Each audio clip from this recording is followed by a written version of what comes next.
Hi, ഞാൻ S Sreehari. ബ്രില്യൻറ്റിലെ റീറിപ്പീറ്റേഴ്സ് batch NEET 2023 ഞാൻ പഠിച്ചിട്ടുണ്ടായിരുന്നു. അപ്പോൾ എൻ്റെ എക്സ്പീരിയൻസ് ഷെയർ ചെയ്യാൻ വേണ്ടിയാണ്, പിന്നെ എൻ്റെ കുറച്ച് ടിപ്സും ഞാൻ എങ്ങനെയാണ് എനിക്ക് ഇത്ര മാർക്ക് കിട്ടിയെന്നുള്ളതിൻ്റെയും സീക്രട്ട് ടിപ്സ് പറയാനാണ് ഞാനിവിടെ വന്നിട്ടുള്ളത്. അപ്പോൾ ഫസ്റ്റ് ബ്രില്യൻറ്റിൽ എന്ന് വെച്ചാൽ നമ്മുടെ ബ്രില്യൻറ്റിൻ്റെ മെയിൻ പ്രത്യേകത എന്താണെന്ന് വെച്ചാൽ ഇവിടുത്തെ പിള്ളേരുടെ എണ്ണമാണ്. ഇവിടുത്തെ കോമ്പറ്റീഷൻ തന്നെ നമുക്ക് ഒരു മിനി നീറ്റ് കൂട്ടാണ് നമ്മൾ ഏറ്റെടുക്കേണ്ടത്. ഇതിന് ഇവിടുത്തെ എക്സാംസ് തന്നെ ഇവിടുത്തെ ഒരു മിനി നീറ്റ് പോലെ എടുക്കേണ്ടത്. എന്ന് വെച്ചാൽ ഇവിടുത്തെ ക്ലാസ് ഓൾറെഡി നമുക്കറിയാം ടോപ്പ് ലെവലാണ്. ഇവിടുത്തെ ഏറ്റവും നല്ല ഏറ്റവും നല്ല ഫാക്കൽറ്റിയാണ് ഇവിടുത്തെ പ്രൊവൈഡ് ചെയ്യുന്നത്. അതിൻ്റെ കൂട്ടത്തിൽ ഇവരുടെ എക്സാംസ് എന്ന് വെച്ചാൽ അതിലും ഇമ്പോർട്ടൻ്റ് ആണ്.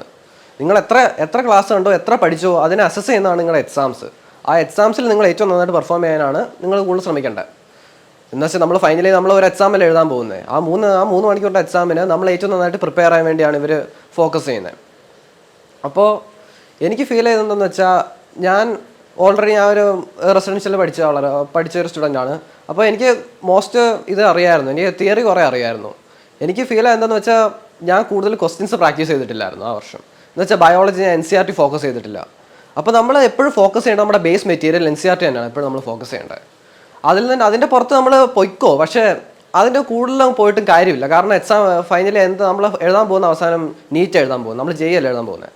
അപ്പോൾ NEET എഴുതുന്ന ആൾക്കാർക്ക് NCERT വിട്ടു പോകേണ്ട ആവശ്യമില്ല. അപ്പോൾ നമ്മൾ അതിന് വേണ്ടി പഠിക്കുക, പിന്നെ എക്സാംസ് എഴുതുക. ഡെയിലി എക്സാംസ് അവസാനമൊക്കെ ആകുമ്പോഴത്തേക്കും നമുക്ക് ഇവിടെ എന്നും എക്സാംസ് എന്ന് വെച്ചാൽ നമ്മൾ ആ സമയത്ത് നമ്മൾ ഓരോ ദിവസം എത്രയോ പുതിയ ക്വസ്റ്റ്യൻസ് കാണുന്നു. പിന്നെ നമ്മൾ പ്രാക്ടീസ് ചെയ്യുമ്പോൾ അതിനനുസരിച്ച് വീണ്ടും നമ്മൾ ക്വസ്റ്റ്യൻസ് കാണുന്നുണ്ട്. അപ്പോൾ മാക്സിമം ക്വസ്റ്റ്യൻസ് ചെയ്യുക, അത് തന്നെയാണ് നീറ്റ് ക്രാക്ക് ചെയ്യാനുള്ള എൻ്റെ സക്സസ് മന്ത്ര കൈൻഡ് ഓഫ്.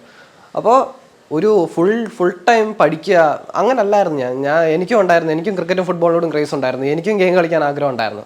പക്ഷേ എനിക്കൊരു ലക്ഷ്യം ഉണ്ടായിരുന്നു, എയിംസ് ഡൽഹി. അവിടെ തന്നെ കിട്ടണമെന്നായിരുന്നു എൻ്റെ ആഗ്രഹം. അപ്പോൾ അത് നോക്കുവാണെങ്കിൽ ഇതൊക്കെ കുറച്ചുകൂടെ എന്നും തോന്നും. ഞാൻ ഇതിനെക്കുറിച്ച് ആലോചിക്കുമ്പോൾ എനിക്ക് തോന്നുന്നു ഇനിയും വർക്ക് ചെയ്യണം.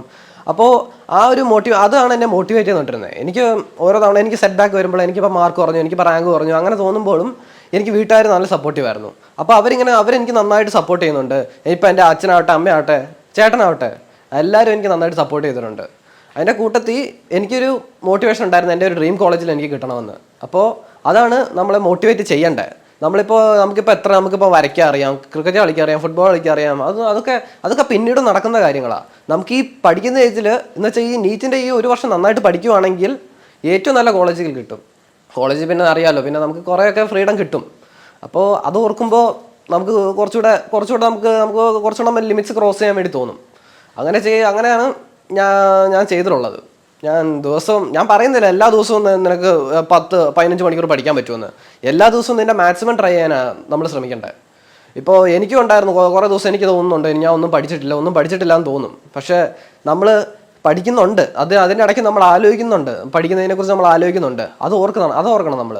അപ്പോൾ നമ്മൾ ഒന്നും പഠിച്ചില്ല എന്ന് തോന്നരുത്, നമുക്ക് ഡിപ്രഷൻ ആവരുത്. എന്ന് വെച്ചാൽ ഒന്നും പഠിച്ചില്ല, ഇനി എനിക്ക് കിട്ടില്ല, അങ്ങനെ പറഞ്ഞ് സമയം കളയാൻ പറ്റത്തില്ല.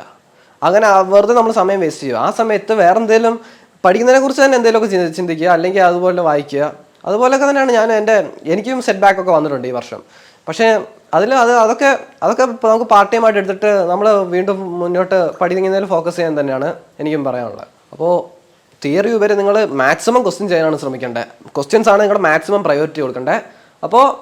ഇപ്പോൾ ഈ വർഷം കിട്ടിയ എല്ലാവർക്കും കൺഗ്രാജുലേഷൻസ്. ഇപ്പോൾ അടുത്ത വർഷം 2024 നീറ്റ് എഴുതാൻ പോകുന്ന എല്ലാവർക്കും എൻ്റെ നല്ല ബ്രില്യൻറ്റ് ഫാമിലിയുടെ ഒരു വലിയ ഓൾ ദ ബെസ്റ്റ്.